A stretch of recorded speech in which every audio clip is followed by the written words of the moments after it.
Olá, amados seguidores do canal A Segunda Reforma. Meu nome é Alex e dentro deste canal nós estamos desenvolvendo já há algum tempo um curso chamado Fundamentos da Fé Cristã Genuína. Hoje é a aula de número 26, a última aula desse mês, e logo em seguida eu estarei enviando para quem estiver interessado a nossa provinha, a nossa terceira prova, já sobre os conteúdos deste mês. Nós estamos fazendo uma viagem que vai desde o livro de Gênesis até o livro do Apocalipse, uma viagem que vai levar algum tempo, lembram?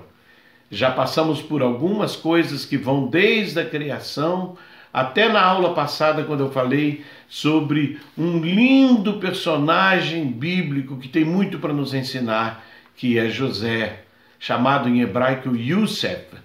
Hoje nós vamos ver sobre outro personagem tremendo e muito importante, inclusive para a formação do cânone do Antigo Testamento, que é Moshe. Moshe é o nome hebraico dele. Nós conhecemos como Moisés, não é? Então, nós vamos aqui pegar o fio da meada a partir de José. Vocês lembram que no final da história de José, ele acaba levando a sua família, o seu pai, os seus irmãos, os rebanhos da família dele, tudo que eles tinham, todo o povo e descendentes de Jacó, familiares, foram para o Egito. José levou eles para lá e eles viveram durante bastante tempo sob a proteção de José. Mas em algum momento José morreu. E quando José morreu, depois de algum tempo, assumiu um faraó que não era tão amigável e não via com bons olhos a presença do povo hebreu ali, até porque eles estavam se tornando mais numerosos do que os próprios egípcios. E aí, esse faraó, que provavelmente chamava-se Amenófis, filho de Ramsés II, se torna um perseguidor e transforma os hebreus em escravos. De acordo com a palavra de Deus, os hebreus moraram como escravos no Egito durante muito tempo, até que Deus faz uma coisa extraordinária acontecer. A partir de uma perseguição contra os judeus, a partir da morte dos filhos do sexo masculino dos hebreus, ordenado pelo faraó, Deus faz com que Moisés, esse menino, seja colocado num cesto e a correnteza do rio leva ele até no lugar onde a filha do faraó estava se banhando. Resumindo bem resumidamente a história de Moisés, ele acaba sendo criado durante 40 anos no palácio real e recebeu toda a educação que o filho do rei também recebeu. Então se tornou um homem muito sábio. Olha como Deus às vezes prepara a vida da gente para os chamados que ele tem para nós. Depois de 40 anos, ele, para defender um judeu, um hebreu, ele acaba matando um egípcio. E por causa disso ele foge para o deserto. E durante 40 anos ele vai morar no deserto trabalhando como pastor para um homem e acaba se casando com uma de suas filhas, chamada Zípora.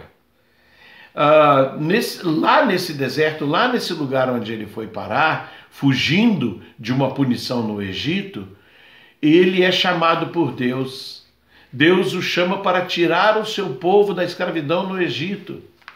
E Deus usa 10 pragas que ele vai e avisa ao faraó, e depois da 10ª praga, Moisés sai do Egito e atravessa o Mar Vermelho com o povo e começa uma peregrinação que durou 38 anos no deserto, antes de entrar na terra prometida.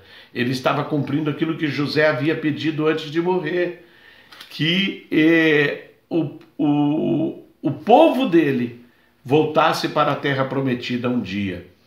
Então, depois de 40 anos no deserto, agora Moisés está no deserto do Sinai, do outro lado do rio, do Mar Vermelho, e ele passa peregrinando com o povo ali. Nesse deserto do Sinai, ele recebe os 10 mandamentos, ele recebe a ordenança do tabernáculo e constrói o tabernáculo, ele recebe as leis e ele escreve o Pentateuco, os 5 primeiros livros da Bíblia, Gênesis, Êxodo, Levítico, Números e Deuteronômio.